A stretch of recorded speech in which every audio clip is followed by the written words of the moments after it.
আমি একটি কবিতা বলতে চাই। শিক্ষা, প্রমোদ বসু। বাবা বলেন চিরটা কাল সত্য কথা বলবি। মা বলেছে সারা জীবন সত্য পথে চলবি। সেদিন বাবা ছিলেন তো দাদার যেই কড়া নেড়েছে, মা বললেন বল গে বাবা নেই।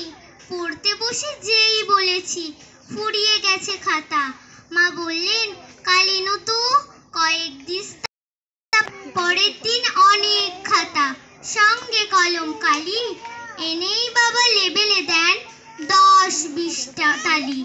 মাকে বলেন লুকিয়ে সব অফিস থেকে আনি। মা বললেন সুযোগ পেলে সবাই আনে।